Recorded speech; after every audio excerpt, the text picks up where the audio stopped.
अस्सलाम वालेकुम स्टूडेंट्स, आज हम जो पास्ट पेपर सॉल्व करेंगे वो होगा 2014 जनरल साइंस। 2013 में अपलोड कर चुकी हूँ, उसमें बहुत अच्छा रिस्पॉन्ड आप सबने दिया। हमारे एमसीक्यूज़ हम सॉल्व करने के साथ साथ रीजंस के साथ उस आंसर्स को डिटेल में एक्सप्लेन करते हैं, जिससे स्टूडेंट्स को याद करने में और आसानी होती है। ग्रुप में बहुत सारे PDF ऑलरेडी हम दे चुके हैं बच्चों की तैयारी करने के लिए। एंट्री टेस्ट की तैयारी जो सीनियर यूनिवर्सिटी स्टूडेंट्स कर रहे हैं उनके लिए बहुत हेल्पफुल वीडियो रहने वाली है। कमेंट्स में जिसने मुझे पूछा था कि ग्रुप में कैसे ऐड होना है, मैं उन्हें बता दूं कि नंबर स्क्रीन पे जो आ रहा है, सिंपल इस पे आप मैसेज कर दें कि हमें ग्रुप में ऐड कर लें। सीनियर यूनिवर्सिटी की प्रिपरेशन करने के लिए अपना नाम लाजमी मेंशन करें और इसके साथ वो फिर आपसे रब्ता कर लिया जाएगा।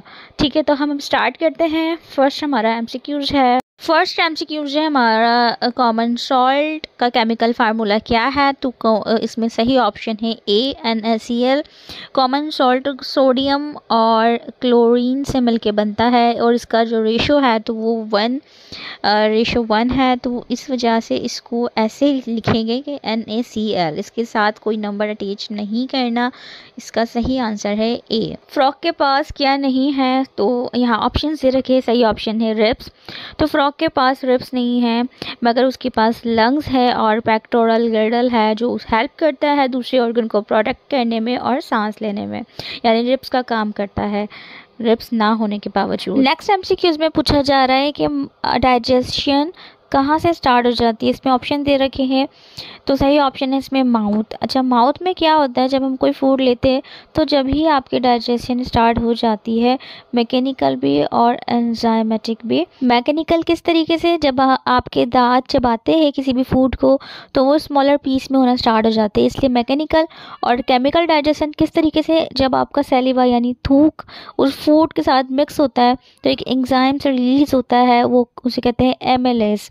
ठीक है, उससे क्या होता है? उससे आपकी फूड का कार्बोहाइड्रेट्स सिंपलर शुगर में कन्वर्ट होना स्टार्ट हो जाती है, यानी कार्बोहाइड्रेट्स चेंज होकर, टूट कर, ब्रेक होकर सिंपलर शुगर बन जाता है। नेक्स्ट MCQs में पूछा जा रहा है जो अलहम होता है यानी फिटकरी, इसे हम पानी में क्यों यूज़ करते हैं? तो इसमें सही आंसर है C सॉलिडिफिकेशन ऑफ मड। अलहम को पानी में कोएगुलेंट के तौर पे डाला जाता है।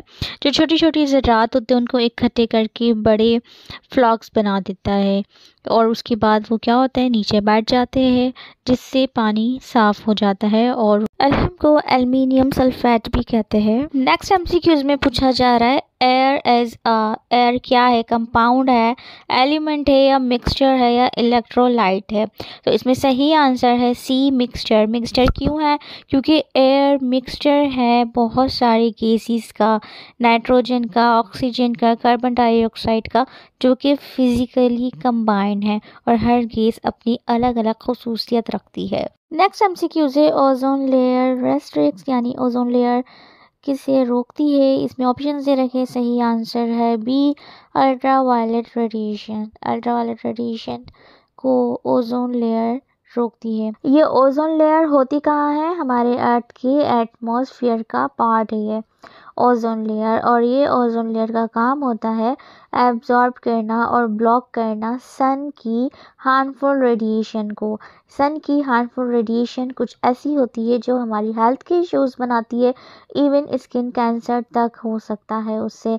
तो यही वो ओजोन लेयर होती है जो हमारे एटमॉस्फेयर में मौजूद होती है और इसके होने की वजह से ये हमारे अर्थ तक सन की UV रेडिएशन से को पहुंचने से बचाती है और हमें प्रोटेक्ट करती है। नेक्स्ट MCQs है chemical name of laughing gas. Laughing gas का केमिकल नेम क्या है? तो ये है नाइट्रस ऑक्साइड। B इसमें सही आंसर है। Chemical name of laughing gas N2O। ये यूज़ होता है एनेस्थेटिक इफेक्ट के अंदर और यूफोरिया करता है। यूफोरिया यानी कि खुशी का एहसास देता है। मेडिकल में और डेंटल प्रोसीजर के अंदर इसका इस्तेमाल होता है। एक मास्क लगाया जाता है जिसके थ्रू ये इनहेल कराया जाता है ये गैस, और जब ये इनहेल होता है तो हमारे ब्लड स्ट्रीम में जाता है हमारे ब्रेन तक, जब ये जाता है उससे पेशेंट रिलैक्स फील करता है और उसे पेन कम होता है। इस तरीके से अगर जब इसको रोक दिया जाए वैसे ही पेशेंट अपने नॉर्मल कंडीशन में आ जाता है। नेक्स्ट एमसीक्यू है hardest substance available on earth is. तो सबसे ज़्यादा हार्डेस्ट सब्सटेंस कौन सा है जो हमारी अर्थ में है, वो है डायमंड। सी इसमें करेक्ट आंसर है।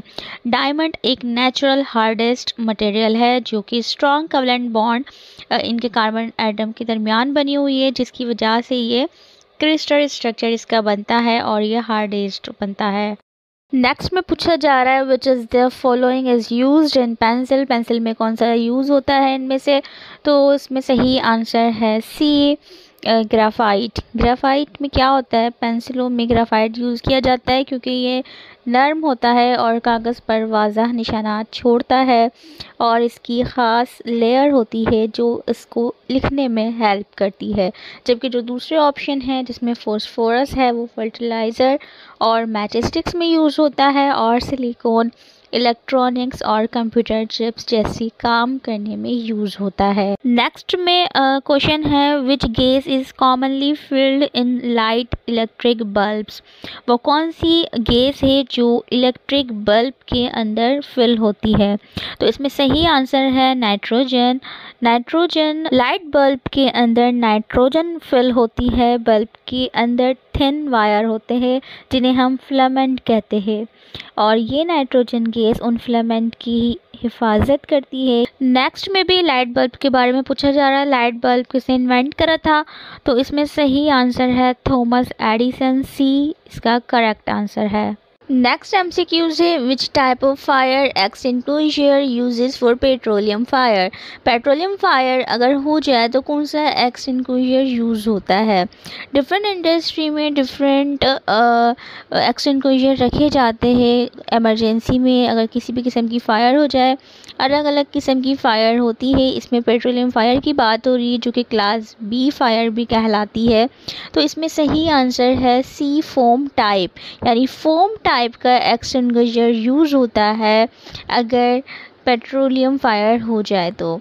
और ये किस तरह से काम करता है, ये फोम फायर इफ़ेक्टिव होता है पेट्रोलियम फायर के लिए क्योंकि ये लिक्विड सरफेस को कूल करता है और आगे बढ़ने से उस लिक्विड को रोकता है। नेक्स्ट एमसीक्यूज है कि हाइड्रोजन किसने डिस्कवर किया था, तो जो साइंटिस्ट की नेम है इसमें डी करेक्ट आंसर है हेनरी कैवेंडिश। नेक्स्ट एमसीक्यूज है which part of the human body produces bile. Bile human body का कौन सा हिस्सा प्रोड्यूस करता है, तो मैं पहले ये बता दूं कि बाइल होती क्या है। तो बाइल एक येलोइश यानी पीले कलर का सब्सटेंस होता है जो लीवर प्रोड्यूस करता है। इसके प्रोड्यूस होने के बाद जो फैट हम अपनी ग़िज़ा से खाते हैं, जो हम फैट लेते हैं, वो डाइजेस्ट इजीली हो जाता है और हमारी बॉडी न्यूट्रिएंट्स होते हैं वो एब्जॉर्ब कर लेती है। नेक्स्ट एमसीक्यूज में पूछा जा रहा है which disease is caused by iron deficiency. वो कौन सी डिजीज़ है जो आयरन डेफिशिएंसी के बाद हो जाती है, आयरन की कमी के बाद होती है। तो मैं आपको ये बता दूं कि जब आयरन कम हो जाए हमारी बॉडी में तो एनीमिया हो जाएगा, ठीक है, क्योंकि आयरन से हेमोग्लोबिन बनेगा, ठीक है, जो हमारे ब्लड के लिए बहुत ज़रूरी है। और अगर इसकी डेफिशिएंसी हो जाए जो डिजीज़ होती है वो है एनीमिया। नेक्स्ट एमसीक्यूज है what is the another name for the law of inertia. तो लॉ ऑफ इनर्शिया का दूसरा नाम क्या है, तो उसमें सही आंसर है सी फर्स्ट लॉ ऑफ मोशन, जिसे न्यूटन्स फर्स्ट लॉ भी कहते हैं। न्यूटन का फर्स्ट लॉ के बारे में अगर डेफिनेशन की बात करें तो ये बस इतना है कि अगर कोई भी बॉडी जब तक रेस्ट में रहेगी या फिर वो एक ही डायरेक्शन में मूव करती रहेगी जब तक कोई भी बाहर की फोर्स उस पर ना लगे, वो वैसे ही रहती है। तो न्यूटन का फर्स्ट लॉ जिसे लॉ ऑफ इनर्शिया भी कहते हैं। नेक्स्ट एमसीक्यूज है which gas is used in refrigerators to cool things. Cool things करने के लिए रेफ्रिजरेटर्स में कौन सी गैस यूज़ होती है, तो इसमें सही ऑप्शन है एमोनिया। एमोनिया रेफ्रिजरेटर्स में यूज़ की जाती है क्योंकि ये बहुत एफिशिएंट है हीट को एब्जॉर्ब करने में, जिससे आपके रेफ्रिजरेटर की रखी हर चीज़ कूल रहती है। नेक्स्ट MCQ है what does CNG stand for. तो हमें यहाँ पे जो ऑप्शन दे रखे इसमें सही ऑप्शन है बी, CNG, यानी कि C means compressed, N means natural और G means gas, compressed natural gas. ये लास्ट MCQ है the biggest planet in solar system is. इसका आंसर आपने कमेंट बॉक्स में मुझे ख़ुद बताना है, और इसका आंसर बताने के लिए आपने जो ग्रुप में हमने प्लैनेट के लेक्चर अपलोड करा है आप वहाँ से देख ले, और अगर कोई ग्रुप में ऐड नहीं है तो ग्रुप में ऐड होने के लिए नंबर पे मैसेज कर दें, आपको ग्रुप में ऐड कर दिया जाएगा। इसीलिए इस आंसर को यहाँ पे नहीं मैंने एक्सप्लेन किया है, क्योंकि ये आंसर आपने ख़ुद देना है, वो उस वीडियो में प्लैनेट के बारे में फुल इन्फॉर्मेशन हमने दे रखी है। आई होप आपको ये तमाम MCQ समझ में आ गए होंगे, और अगर इसमें कोई भी इशू है तो यू कैन आस्क मी, और आप हमें ग्रुप में भी पूछ सकते हैं और हमें कमेंट बॉक्स में भी पूछ सकते हैं। अपना ख्याल रखिएगा। अल्लाह हाफ़िज़।